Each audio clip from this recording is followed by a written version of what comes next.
Welcome to our video series exploring one of Jesus' most profound and surprising teachings, the Olivet Discourse. In this video, we will examine Jesus' teaching that the restoration of Israel is a key marker in the soon return of Jesus. The restoration of Israel stands as a prophetic signpost of his return. We will discuss the significance of this renewal in preparing the nation to welcome its long-awaited king. Join us as we explore these transformative developments and their implications for Israel's future and its role in the world.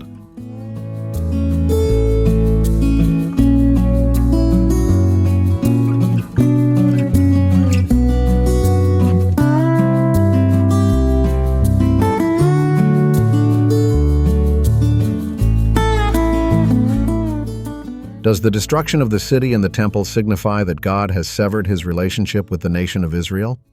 Jesus would disagree with this interpretation. The Olivet Discourse not only offers hope to Jesus' followers, but also provides hope for the people of Israel. The hope of Israel encompasses not only resurrection and inclusion through Christ, but also the return to the land and spiritual renewal, which are deeply rooted in prophetic expectations and covenant promises. The prophets consistently speak of a physical regathering of Israel to their ancestral land, Ezekiel 36:24, Jeremiah 30:3. This return is portrayed not merely as geographic relocation, but as a sign of divine faithfulness to Abrahamic and Davidic covenants. Paul, while emphasizing spiritual fulfillment in Christ, never dismisses this hope.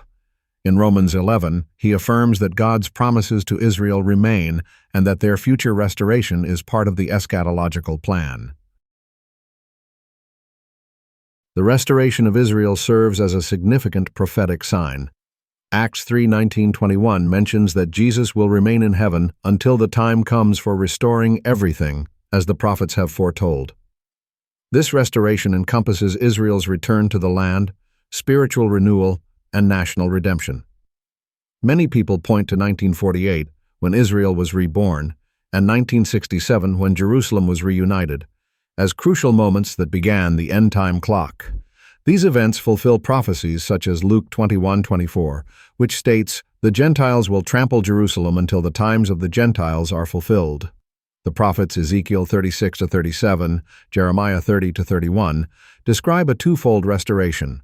First, a physical regathering to the land, followed by a spiritual awakening marked by a new heart and a covenant.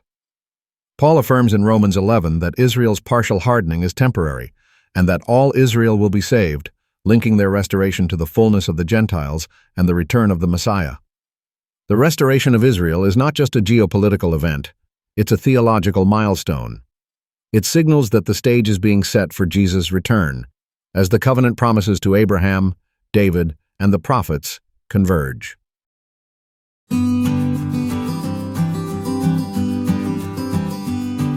Before we move forward, let's pause and retrace our steps, recalling the foundation we have laid in understanding Jesus' teaching. Earlier in the day, Jesus declared that the temple would be destroyed. That evening, he also stated that not only would the temple be demolished, but the city of Jerusalem would also face devastation. Jesus taught his disciples that this impending destruction would fulfill Daniel's prophecy in chapter 9, and he urged those living in Judea at that time to flee to the mountains before the event occurred. This event would signal the beginning of the Great Tribulation. We also learned that Jesus' rule over a political kingdom would not take place immediately, and that there would be a substantial delay between the destruction of the temple and his return. We discovered that this pivotal event would mark the beginning of a Great Tribulation, and that the tribulation would last for the entire time of the gospel witness, affecting not only Jewish believers but also Gentile believers.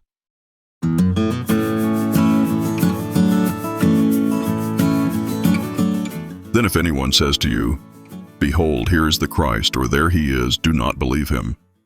For false Christs and false prophets will arise and will show great signs and wonders, so as to mislead, if possible, even the elect. Behold, I have told you in advance. So if they say to you, "Behold, he is in the wilderness," do not go out. Or, "Behold, he is in the inner rooms," do not believe them. For just as the lightning comes from the east and flashes even to the west, so will the coming of the Son of Man be. Wherever the corpse is, there the vultures will gather.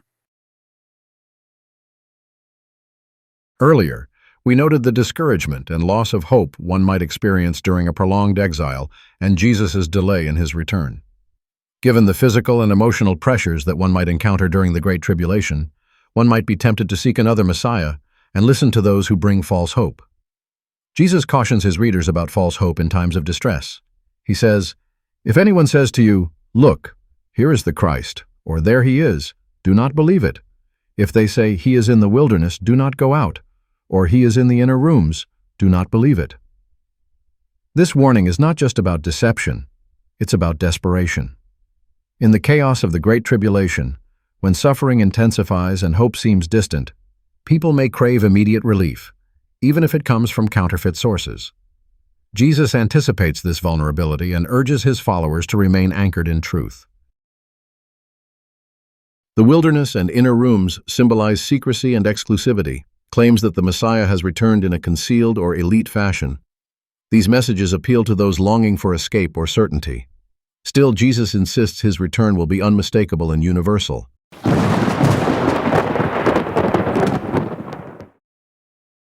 Matthew 24:27, like lightning that comes from the east and is visible even in the west.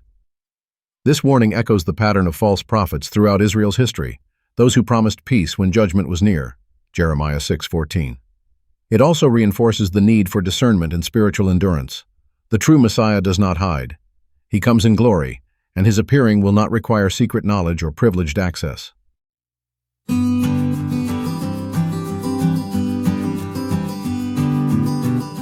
Suppose the Great Tribulation is understood as the ongoing suffering and persecution of Jesus' followers, both Jew and Gentile, throughout history, rather than a future climactic event. In that case, this passage serves as a warning against deception throughout the entire church age, not just during an end-time crisis. Jesus' warning about false Christs and false prophets, verses 23 to 24, applies not just to a final moment of chaos, but to recurring movements and figures throughout history who claim divine authority or messianic identity. The great signs and wonders they perform are not necessarily eschatological fireworks, but spiritual counterfeits that have misled believers across centuries. The warning against pursuing hidden truths, such as statements like, "He is in the wilderness," or "in the inner rooms," verse 26, serves as a critique of secret revelations, sectarian claims, and localized spiritual movements that promise exclusive access to Christ. This interpretation encourages believers to anchor their faith in the public, scriptural testimony of Christ rather than in charismatic personalities or private visions. The true return is unmistakable. Verse 27's imagery of lightning highlights that Christ's return will be visible and undeniable to everyone. This stands in stark contrast to the subtle and deceptive nature of false claims throughout history. It underscores the fact that no human movement or leader can replicate the glory of his coming.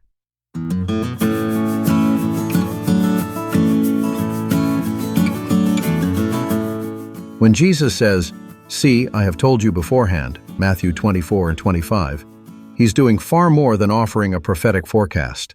He's equipping his disciples for endurance, discernment, and trust.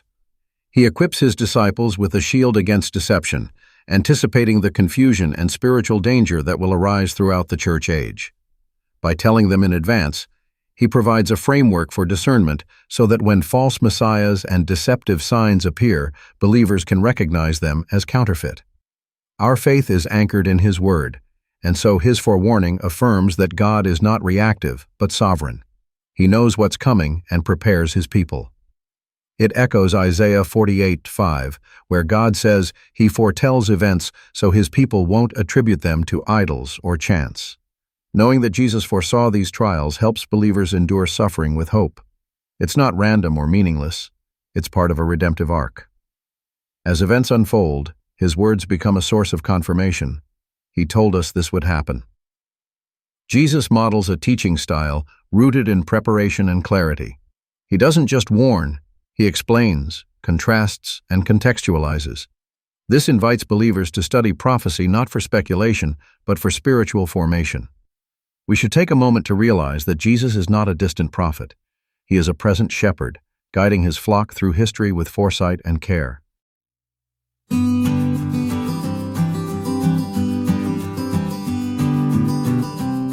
In Matthew 24:28, Jesus says, "Wherever the corpse is, there the vultures will gather." This is often read as a cryptic image of judgment or the inevitability of spiritual decay attracting divine reckoning. However, in this context, Jesus' proverbial saying is an allusion to Ezekiel 37, which strongly resonates with the theme of return from exile and a national restoration. The bones represent the whole house of Israel, scattered, lifeless, seemingly beyond hope. When God begins to assemble them, bone to bone, sinew and flesh, the image echoes the physical return from exile. Despite the restoration of form, the breath, ruach, is absent until God explicitly sends His Spirit. This illustrates that returning to the land does not equal complete restoration, a powerful reminder that spiritual renewal must accompany national regathering. If Jesus' prediction is inspired by Ezekiel's vision of the dry bones in Matthew 24:28, one could argue that the physical regathering of Israel, a nation reassembled but not yet spiritually revived, occurs before the dramatic celestial signs described in verse 29. Furthermore, if our interpretation is correct, this suggests that a regathered Israel would be strategically positioned to witness the sign of the Son of Man. Returning to the land of Israel, particularly around Jerusalem, the city of prophetic anticipation, positions the people at the heart of the eschatological narrative. This resonates with Zechariah's prophecy that the Lord will return and set foot on the Mount of Olives, Zechariah 14:4, directly connecting a specific location with divine revelation. Matthew 24:30 mentions a sign that will appear in heaven, visible to all the tribes of the earth. If Israel is regathered and geographically realigned with Jerusalem, its people will be the first to see and respond to this celestial event. This true sign will stand in stark contrast to the false signs mentioned in verse 24, making it even more striking. If we are right, God will use this spiritual tension to His advantage. Just like Ezekiel's bones had flesh but no breath, a physically restored Israel without the Spirit is present, but not yet transformed. The sign of the Son of Man could be what triggers mourning, awakening, and ultimately revival, as Zechariah 12:10 says, "They will look on me, the one they have pierced, and they will mourn."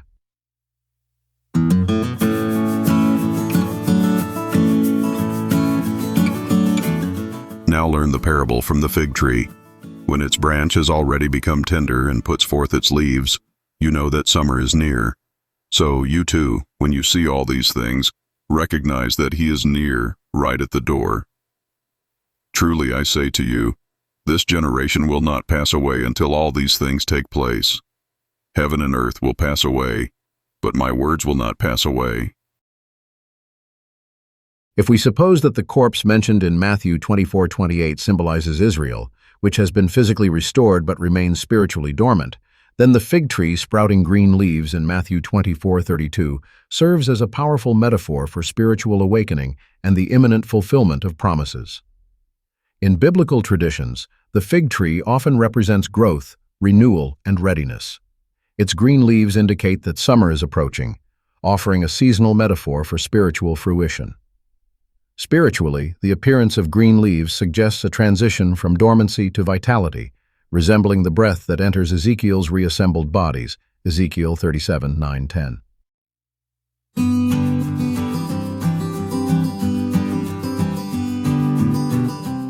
It is a long-standing view in biblical scholarship that this generation, Matthew 24:34, is not merely a temporal marker, but a reference to the enduring existence of the Jewish people.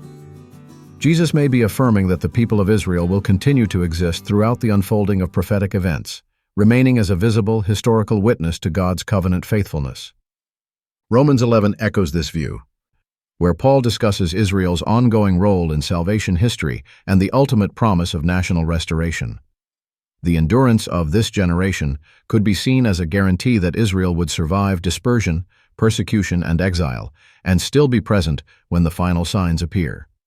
It supports our earlier argument that the corpse in Matthew 24:28 is a regathered, yet spiritually waiting Israel, and that the Jewish people are positioned to witness the sign of the Son of Man.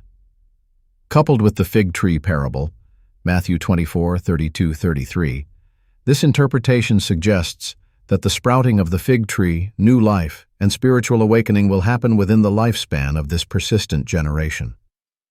Our thesis unfolds a rich tapestry, the Jewish people regathered yet waiting, the sky trembling with signs, and the promise that they will not pass away until all these things come to pass.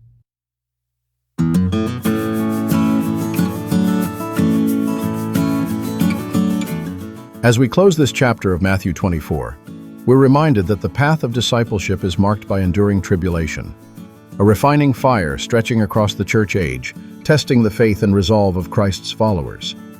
Yet amid deception and struggle, Jesus offers a sign: the fig tree.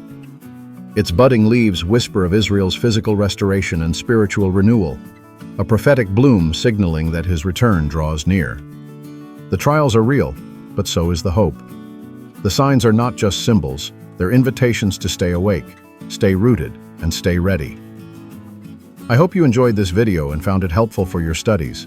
If you did, please click thumbs up and subscribe. Thanks for watching.